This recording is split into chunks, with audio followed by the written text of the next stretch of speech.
Good morning, everybody. Welcome back. Looks like it's a small group this morning. So today we are going to finish up chapter 8, which is going to be the last chapter on your exam, obviously, because your exam is on Monday. So just a couple announcements about that. I know I keep saying the same thing over and over, but I just want to make sure everybody gets it. Your exam Monday, regularly scheduled class time on BB Learn. So log into BB Learn. Your exam will be waiting for you. Similar format to the last one. So similar number of multiple choice questions and then some other sort of calculation, analysis, short answer type thing. And I'll give you approximately 55 minutes to do it, which is what I gave you last time, and that accounts for any sort of connection error or anything like that that you might run into. If you have any issues at all, please make sure you contact me during the exam. I am hyper vigilant during the exam time, looking at my emails, and I will also be logged into Zoom. So I know some of you came and sort of pulled up your Zoom and kind of sat on Zoom while you did your exam in case you had any issues. That's great, I'll be there. I will not, however, come into the College of Business. I didn't have anybody take me up on that offer for the last exam, and why would you? So I'm not gonna come in physically, but I will be on Zoom and I will be tending to my email. So you've gotta let me know if anything comes up, if you have any issues during that time. Over chapters 6, 7, and 8, it's over 3 chapters instead of 5 like it was last time because these are complicated chapters. So I tried to be as merciful as I could and just do these 3 on one exam. This will count as your midterm exam. And I will use your 2 exams and everything up to probably Monday, including Monday. So including your exam and the homework that's on Sunday to calculate your midterm grade, which I have to have up, in the next week or so. Any questions about your exam? I think there's one SI session left today. I want to say it's at 11:30. Don't take my word for it, but that's what I think. Make sure you check on that. The email from Savannah, I think she's doing an 11:30 today will be your last opportunity to get extra credit. Make sure that you just prepare for this exam. I think it is your preparation that will make the difference. Obviously, you have a lot of resources at your disposal during the exam. If you can prep it, you can make it really efficient to find the answers that you need. So it's going to be very graph heavy. Not that you're going to need to draw graphs, but you're going to need to interpret the graphs. So it's going to be really those graphs from this chapter that you're going to need to be able to look at and tell me, are we profit maximizing? Should we continue to operate in the short run or not? What is the average total cost per unit at our profit maximizing level? Like there's just like all those little pieces of the graph that we talked about. Where's your shutdown point? Where's your break-even point? Things like that, okay? Any questions? All right, let's continue on. This is gonna seem like a lot for 9 o'clock on a Friday morning, but we're gonna finish it up. This is the hardest chapter of the whole semester, in my opinion, and I think most of my previous students would agree. This is an opportunity because it's the hardest one to spend extra time on it. Remember, your homework for this chapter is due on Sunday, the day before your exam. I wouldn't wait. It's a pretty good sized assignment, and it's gonna make you think through all of those things that you need to know for the exam anyway. So the sooner you do it, the sooner you know where your deficits are, and you can study to fill those. So, okay. All right, let's get going. So we talked about perfect competition in the short run. That's what we've been talking about up till this point. We've been talking about shutdowns, break-evens, ATCs, AVCs, MCs, demand curves, where marginal revenue equals marginal cost is where you profit maximize. We've been talking about all of this short run stuff. Well, what happens in the long run in a perfectly competitive market structure is pretty different than what happens in the short run. Remember, your short run is the period of time in which you have one fixed resource. And your long run is that planning horizon where you can change things, where you can increase your scale of operations, decrease it. You can go out of business altogether if you're losing money and you don't think it's going to get any better. Like, you can do all of these other things in the long run. Well, perfectly competitive market structures in the long run are pretty interesting and pretty different. And this is where I'm going to bring back that concept of normal profit that we talked about in the last chapter that I kind of introduced you to. In the long run, in this type of a market structure, remember, firms aren't actually making that much money in this type of market structure because the market is giving you the price. And there is absolutely nothing you can do about it. You're a price taker. You take the price, you leave it. Those are your options. And so it's not like you have an opportunity to make a ton of money by doing some marketing and then raising your price because you've increased demand. Like, you just can't do that, right? In this type of a market structure. So you're kind of at the mercy of it. And so there's just not a lot of profit to be made. When we get to the end of our short run, to our planning horizon, we can make some different decisions. And I can promise you that some firms are going to, depending on whether that market is earning a profit or seeing losses, firms are going to come and go from that market. And remember, that was one of those attributes of this particular type of market, is that firms can enter and exit pretty easily. You can come and go pretty quickly, pretty easily from this type of a market structure. And our example, remember, is wheat, right? If you're not making money in the wheat market, you might try growing corn or soy or something else. You can get out and go do something else, right? Or on the flip side, if you see a market that's making profit, you might want to go get into that one.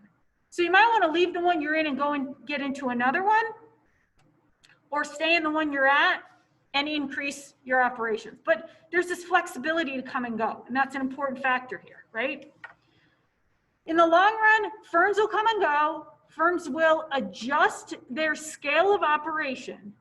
So they'll increase the quantity, decrease the quantity they're producing, depending on the profit situation, okay?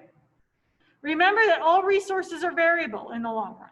So we can change anything. We got to plan for it now, right? When we get to the end of our short run, we could have implemented some changes to go into our next short run, okay? Just keep that in mind as we work through this. So the first scenario we're going to walk through is what happens when we get to that long run if we're experiencing economic profit in that market in the short run.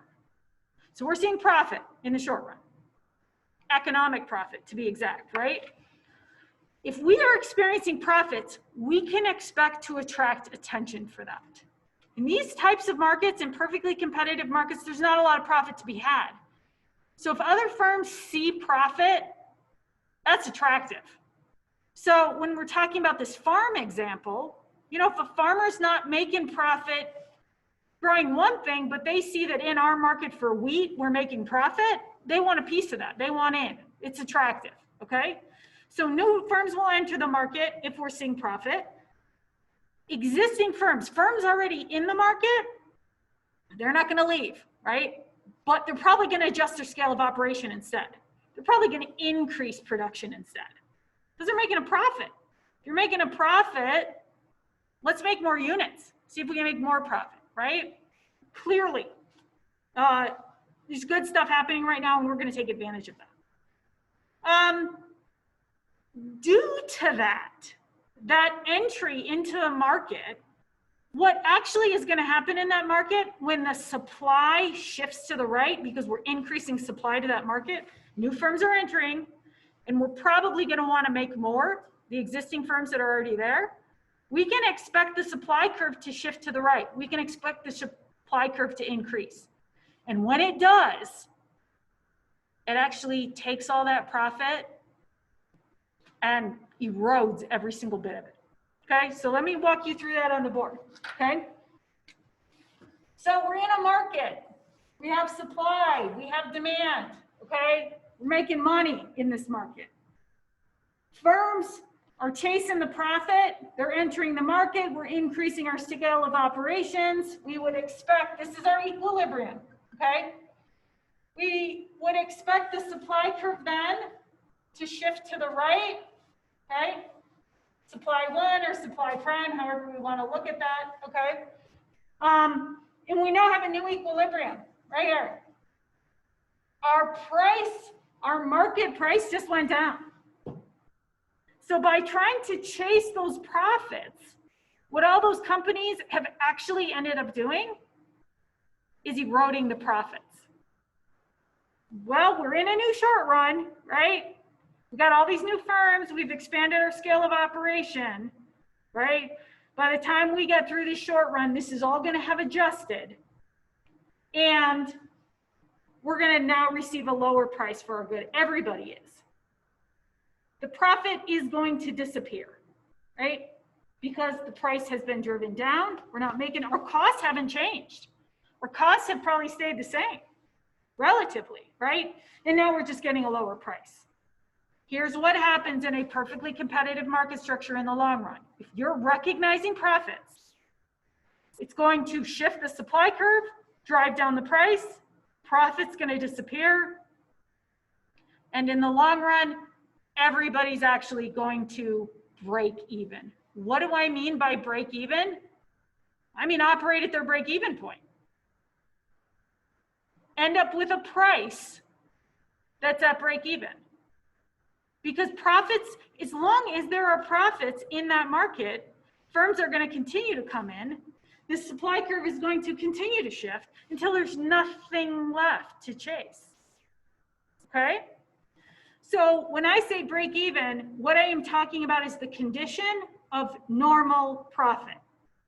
Normal profit, when we talked about it in the last chapter, I told you to write right next to it, zero economic profit. That's what's going to end up happening in the long run in a perfectly competitive market structure because of the coming and the going of firms in and out of that market chasing profits, or in the next example, we're going to talk about running away from losses. Okay? All right. So let's talk about the next scenario, which is losing money. This is what happened if firms were making money in the market in the short run.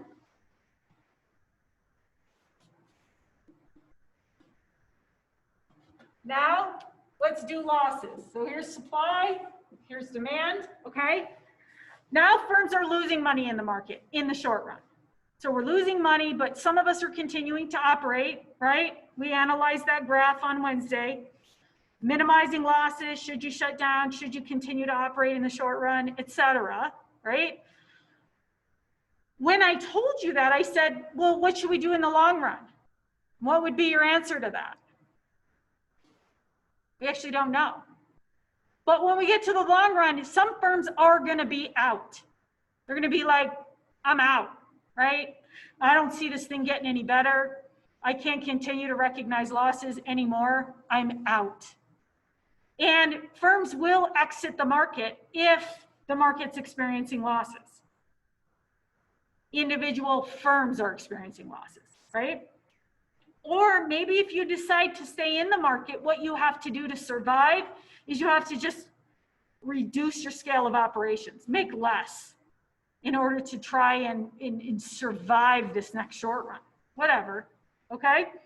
The market supply curve, when we get to the end of the short run, when we get to the long run at the end, firms will leave or adjust their scale of operation down, which is going to decrease supply, which is going to shift the supply curve to the left.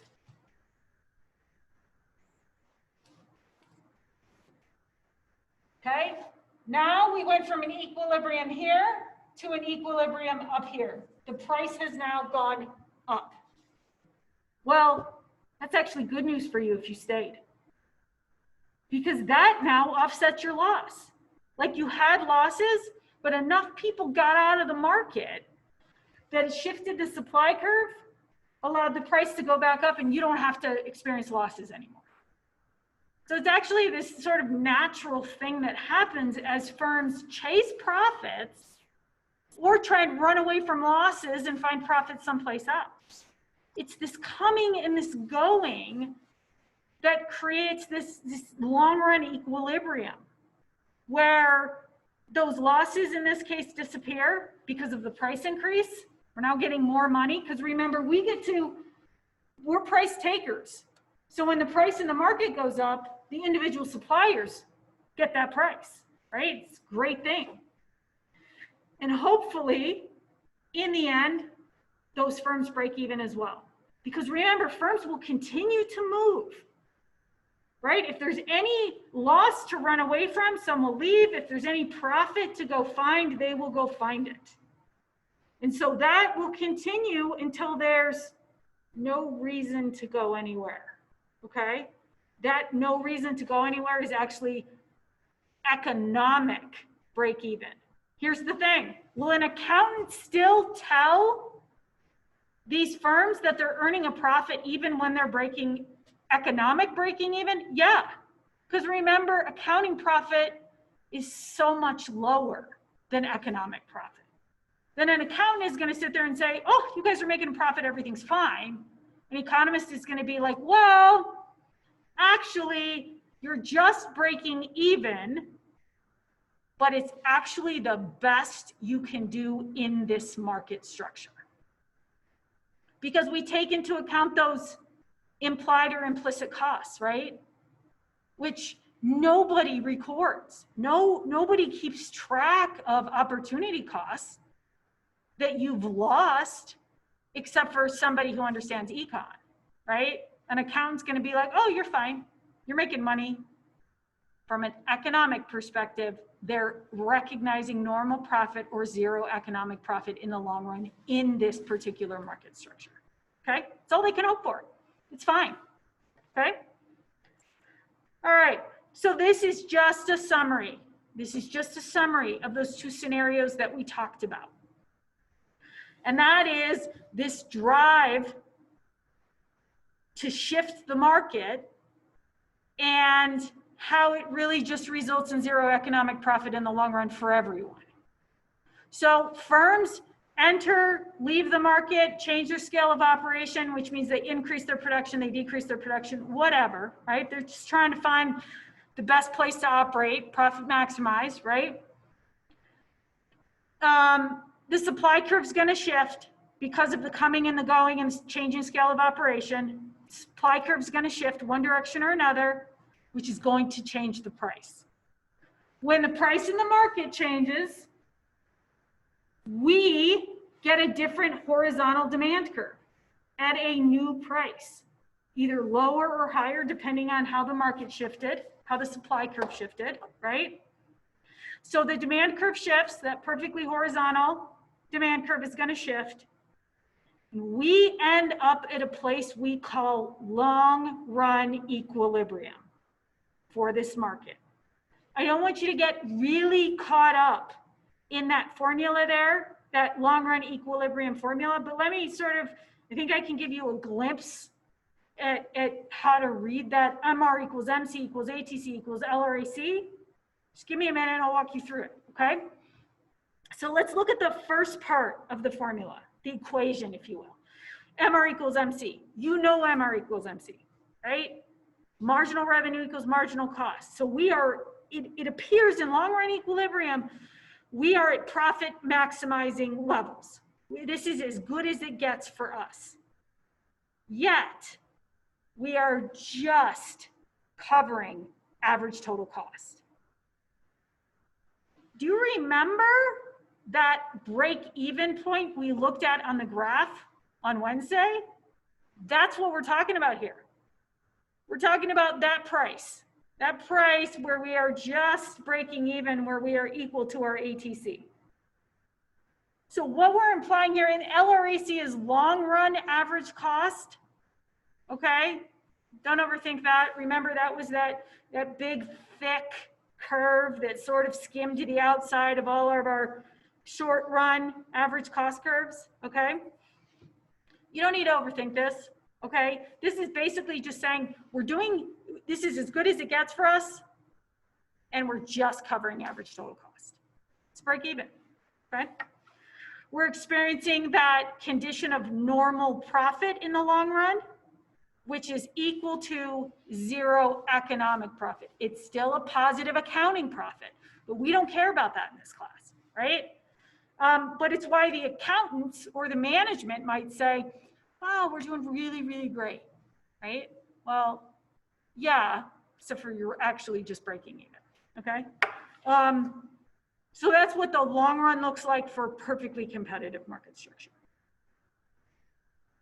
Now, I'll show you this graph really quick. Just, I mean, don't overthink it, okay? This is just the visual of that equation that I showed you and that I explained to you. MR equals MC. Well, MR, remember, marginal revenue is equal to price or equal to demand. That's just not on that for this particular graph, but MR equals MC is also equal to ATC, is also equal to long run average cost. It's basically like we have costs at their absolute minimum and it's our best position and we're just covering costs. So it's just a visual of long run equilibrium. Don't get caught up in it. I'm not gonna put too much weight in you knowing that equation, right? Okay, so now that we're in long run equilibrium, so now we're right here, right? Everything is in long run equilibrium. Economic profit is equal to zero. We are recognizing normal profit. What's gonna throw us off of that equilibrium? Well, it's the thing that changes in markets more often than anything else. It's a change in demand. Demand is what shifts markets probably more frequently and more aggressively than anything else, right? Supply is supply. Does it shift? Does it change? Well, sure it does. Demand is about you and me. If there's one thing you and I know how to do, it's change our mind, right? Or decide we want more of something or less of something, or our income changes or our expectations change, or right? We're the shifty part of this, okay? And so when we get to long run equilibrium, the thing that's gonna throw us off again is a change in demand. So I just showed you how the market adjusts when it's thrown off of equilibrium and how the supply curve shifts to get us back into equilibrium. Well, what throws us off to begin with is a change in demand. So we're sort of taking this a step back and saying, well, what would cause the market to get out of equilibrium to begin with? Okay? So let's talk about the effect of an increase in demand on the market. That's actually what throws it off, change in demand, okay? So the effect of an increase in the market, okay, so let's go back. We have supply, we have demand. Our market is in beautiful long run equilibrium. And then you and I create a shift in demand for whatever reason, doesn't matter, okay? We do it all the time for really no reason at all. And so if demand for a good increases, right, we're in equilibrium and then demand increases. Well, if demand increases, price is going up. And when price is going up, what are firms in that market going to experience because we've driven up the price? Profit. They're going to experience profit. And when firms in a market start experiencing profit, firms in other markets take notice of that profit because everybody wants it, right? And so then we're experiencing economic profit, and that starts that series of events that we just talked about in a couple previous slides. It's like, what happens when a market is thrown off equilibrium and there's profits to be had? Firms enter the market, supply increases, which drives down price, which erodes those profits, that we only end up with normal profit in the long run. In the short run, we can experience profits. In the short run, we can experience losses in the short run. In the long run, we end up coming back to exactly where we started, okay? There's just too much incentive for firms to come and go to adjust to the profit, okay? So I'm now gonna show you a graph of this. It's this bad boy right here, okay? This first graph, this is the equilibrium. This is when we are in long-term equilibrium, right? I showed it to you and I was like, don't worry too much about this. MR equals MC equals ATC equals LRAC. You don't need to think too much about it, right? But here it is, back again.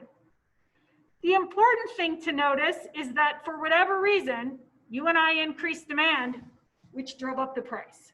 When we drove up the price, that firm now gets a new demand curve at a new price because it is the market demand that equals the firm demand, okay? Or creates the firm demand. And so we now have a situation where we are producing for a price above break even. This is like us going from, like, if you remember our graph that we went over on Wednesday where we talked about all those different price levels, right? This is like us going from P4 to P5 on that graph. So going from break even point to P5, that profit price, okay? So let's look over here at this second graph, graph B, industry market, and let's look what's going on, okay? We started at point A. We started at point A, that equilibrium. And then our demand curve shifted to the right. I just showed that to you right here, okay? Demand curve shifted to the right, and we ended up here at point B in the short run. Because you and I, we don't wait till the long run to change our demand. We change our demand whenever our demand changes, right? And that happens in the middle of long run, or I'm sorry, in the middle of short runs all the time. So firms are sort of trapped in that short run, right? In this case, they're pretty happy to be trapped there because they're making a profit, okay? So we then went to an equilibrium of B in the short run, where we're getting that higher price. But then in the long run, right, firms are coming in. And I walked you through that graph, right? Firms are coming in, they're looking for that profit, they're looking to steal away the profit. And so because they end up coming in, it then shifts the supply curve to the right in the long run, and we end up down at point C. So we went from A, which is where we started off our short run, that's equilibrium, okay? Then we got that big bump in price because the demand shifted during our short run. So we got to make profits during our short run. But then suppliers adjust by coming and going and chasing that profit, which then shifts the supply curve. And we end up right back where we started from. Do you see that sort of S asterisk there by that solid black line on the second graph? That is the long run supply curve for this market. In the long run, we always come back, right? We can experience losses, we can experience profits in the short run, but in the long run, we always come back and we supply what we supply, okay? All right, any questions? I know it's a lot, guys.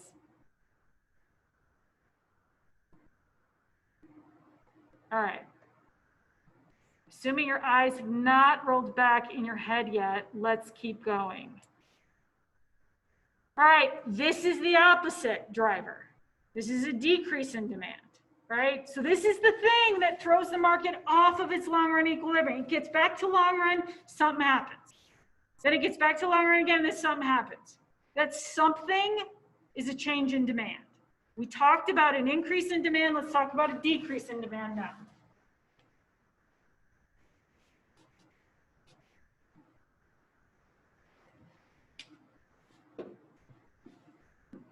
Right, we're at long run equilibrium. Everything's perfect in this market, okay? You and I decide now, we don't want as much of it for whatever reason, right? We now have lower wages. There's less people in the market. I'm not sure that would be the reason. But yeah, if a bunch of people moved out of your market, yeah, our taste for the good changed, whatever, price of substitutes, complements, you know, all that stuff, those 5 reasons, okay? But for whatever reason, demand decreased. So demand decreased, okay? So we went from an equilibrium here to an equilibrium here, price went down. So we're now experiencing an economic loss in that market. That market was at break even. We've now taken the price below break even. We're now experiencing losses in that market, okay? Firms will decrease the quantity that they supply at that price. It's what happens, right? Lower price, lower supply, just is, okay? But in the long run, there are firms that are gonna get out. There are firms that aren't able to even cover their fixed costs, whatever, right? And they're gonna get out, especially if they don't see things changing in the long run or in their next short run, right? And so firms will exit this market when they get through this short run. Other firms will adjust their scale of operations, right? They're gonna decrease their quantity supplied. So supply in this market is then going to decrease as firms exit the market. So this decrease in demand is actually then gonna result in another decrease, and that's a decrease in supply. Suppliers just aren't interested, right? But by firms then exiting the market, it will eventually drive the price back up. And so it's in leaving the market that's losing money that those suppliers are actually causing the suppliers who stayed to get a higher price, okay? Because of the adjustment that's gonna happen. In the end, all of these perfectly competitive markets are going to recognize normal profit or 0 economic profit in the long run. So let's look at this graph, okay?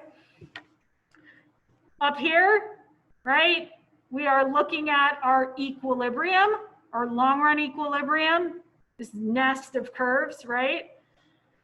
This first P was our break even, our P4, if you will, on that previous graph we talked about on Wednesday. And we went from our P4 or our break even down to our P3, maybe lower, I don't really know, right? But we're losing money now. And that's gonna create a problem for a lot of firms, okay? We're now losing money. And so as a result, right, demand decreased. So we went from point A on the second graph down to point F. And then we're gonna end up back at point G after the supply curve also decreases. So in the long run, those suppliers get to change their mind. In the short run, you and I change our mind and shift the demand curve at will. And then in the long run, suppliers get to a point where they can make some different decisions. They don't have any fixed resources anymore and they can make some different decisions, okay? So we go from A to F to G. We end up right back where we started from. And then you can see our long run supply curve is that S asterisk. Okay, just the opposite scenario. Questions? Okie dokie. So let's go on to perfect competition. Sorry, consumer surplus and producer surplus under perfect competition, okay? We've talked about this concept of consumer surplus before. And it was, the example I gave you was you walk into a grocery store with $3 in your hand to go buy a gallon of milk. You get in the store, it's on sale for $2. You were willing to pay $3, you only had to pay $2. The difference is your consumer surplus, right? You put it in your pocket and you go buy something else later with it. Consumer surplus is a beautiful thing in an economy. it creates additional spending. And it is really what consumers get from participating in market exchange. If you and I go to a place where there's market exchange and where we get that market price for goods, chances are there's going to be a bit of consumer surplus, at least for some consumers in that. And that's a positive when we're talking about the economy as a whole. The new concept here for you is producer surplus. Producer surplus is the money that producers get above and beyond what they were willing to accept for their good. There are always going to be some producers who are actually getting more than you would need to give them to produce, right? If this is equilibrium price, all of these producers down here were willing to give you this good at a lower price. They got this one though. And so they end up with extra money in their pocket too. And the beautiful thing about producer surplus, it's good for an economy too. It actually gives producers more money in their pockets that then they can spend on expanding their business, employee bonuses, healthcare, whatever, right? It doesn't matter. Hopefully they're spending it. That's just all we hope, is that they're spending it, because we're pretty sure that consumers, we're talking about consumer surplus, we're pretty sure they're going to spend it. Firms, maybe they don't spend it like we would hope, but they do end up spending their producer surplus, a lot of it, on something. Even if it's CEO bonuses, you know, which is not as optimal, because it doesn't seem to get spent as quickly as other monies, like smaller bonuses to lower level employees. It still gets money out into the economy, okay? All right, so let's talk about a couple other, you know, this is sort of a continuation of that surplus conversation. And the fact that this particular type of market structure is incredibly efficient in terms of economics, in terms of the economy as a whole, okay? So the first thing we get from perfectly competitive markets is we get that surplus, that consumer and producer surplus. We put money in people's pockets because we keep the prices pretty low in those markets, and we put money in some people's pockets, a lot of consumer surplus, a little bit of producer surplus, and that's good stuff. That's good stuff. It produces what we call social welfare. It's good for society. Why is money in people's pockets good for society? Stimulates the economy. It increases people's standard of living. They're able to buy more stuff with the paycheck that they have. That's good, right? By all accounts, that's good. Keeps producers healthy with a little surplus. The other thing we can say, and I already said, it's really, really efficient market structure. Well, it's efficient on a couple of different levels. It's productively efficient. Productivity produced in this type of market structure is high. In terms of, you know, the firms that are operating in this market who are price takers, who have to take these prices, they're trying to be really efficient in the way that they use resources in this particular type of market, because the profit margins are so small to begin with. They have to be efficient when they're producing. They can't waste a lot in production in this type of a market structure. It's good for an entire economy and the globe, you know, the entire planet, for us to be efficient with our resources, not waste our resources, okay? Because we know they're scarce. But it's also allocative efficient, which means that we do divert sort of disproportionate amounts of resources to this type of production because it's so efficient. So we're giving people what they want and being really efficient with resources at the same time. So giving people what they want at a low price and being efficient with the resources at the same time. Don't overthink that. It's just really efficient market structure. Maybe the most efficient, okay? So maximum amount of social welfare that we see in market structures is typically going to come from this one. What is social welfare? Well, depends on who you ask. There's a lot of different definitions of social welfare, but I would say it's the overall well-being of people in the economy. Obviously, that's subjective. Well, what does that mean, overall well-being? Well, here's what it means when you're talking about it in an economics class, right? More people get more stuff at a lower price. And when it's at a lower price, they have money in their pockets to go buy other things, and they can create a standard of living for themselves that is above what it would be if this was produced in a different market structure, if these goods were produced in a different market structure, okay? We maximize social welfare when the cost of production to the overall economy, there's a cost of production to us as an overall economy. It's the cost that it physically takes to produce for the supplier to produce it. Plus, you know, we have other costs. We have environmental costs. We have other things to consider, right? But it's when the marginal cost of producing a good is equal to the marginal benefit that the consumer receives. This is sort of higher level here, people, okay? We know that we've maximized social welfare. When we have gotten it, when we have been able to extract a benefit for people out of a good that is at least equal to the cost of that good, to the society, to the planet, the economy, et cetera, okay? All right, so let's look at a graph for a perfectly competitive market. Well, at the market level, we still have an upward sloping supply curve and a downward sloping demand curve, right? That's what we've been doing here, okay? They have an equilibrium. That's the price that every producer in that market is forced to take because they're price takers, right?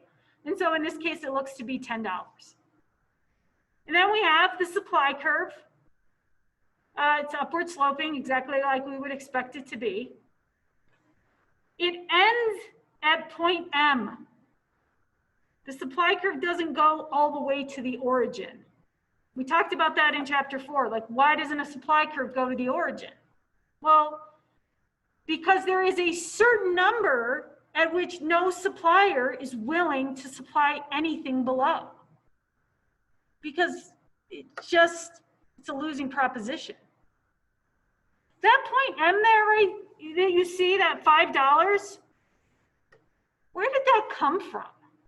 How did we derive that? How would we have figured out what the market supply curve looked like and that it ended at point M?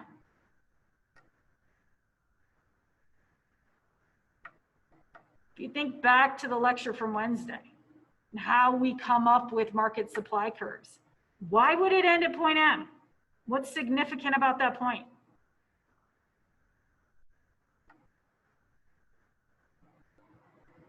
Oh, I want to hear somebody's voice so bad today.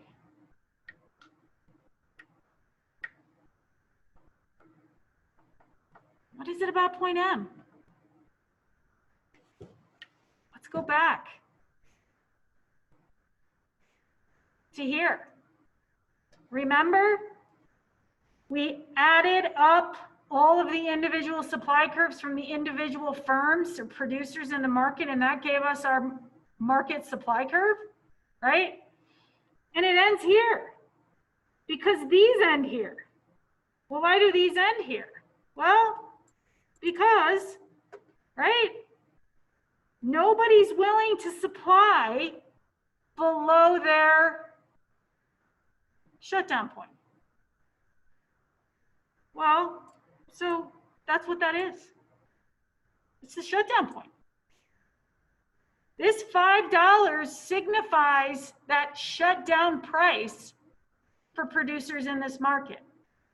If you can picture it, right, those AVCs, those average variable cost curves, would be hitting right at point M.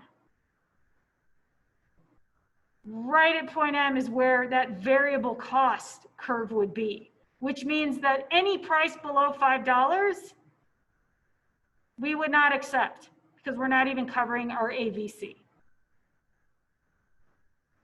And then that entire area, that yellow area that says producer surplus, is the difference between what some producers were willing to sell us that good for below $10. So between points M and E, those are all points on a supply curve. Supply means suppliers are willing and able to supply at those prices that suppliers didn't have to accept because they got $10. So it ends up being that, I guess it's like a quadrilateral or whatever that's there with the yellow shaded color. It's above supply and below price. It's basically where consumer surplus lies on a graph. And then we see that producer surplus is above price. So that blue area, above price and below demand, because every point on the demand curve above point E, so tracing the yellow demand curve above point E, those are people that were willing to pay more than $10, that were willing and able to purchase at those prices. And they didn't have to. They got the $10 price too. So that distance between what they were willing to pay and the $10 price, that's all the consumer surplus for all of those people. Did everybody get consumer surplus? No. There were people on the demand curve that weren't even willing to pay 10. So they never got any anyway, right? But for those people that were willing to pay more and didn't have to, they got consumer surplus. And that's good for the whole society because that additional spending on different goods creates jobs, creates sort of this multiplication effect of spending throughout the economy. It's good for everybody.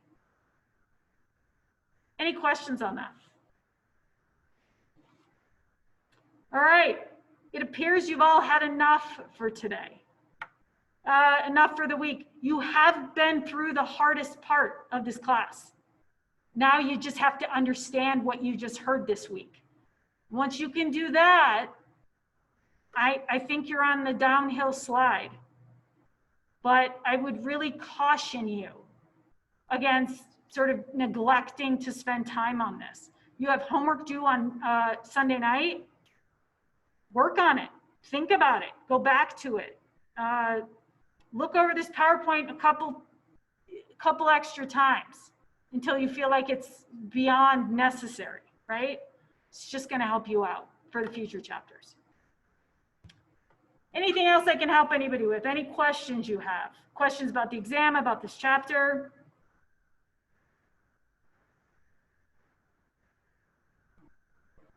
All right, my friends, you were very quiet today.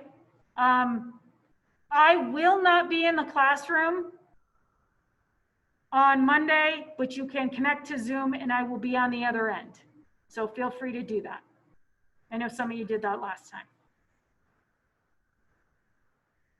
All right. Hopefully you get all logged into BB Learn at 9:10 or a couple minutes prior on Monday. And then I will see you again on Wednesday. All right, friends, have a great weekend. Have a productive weekend. I'll see you on the flip side.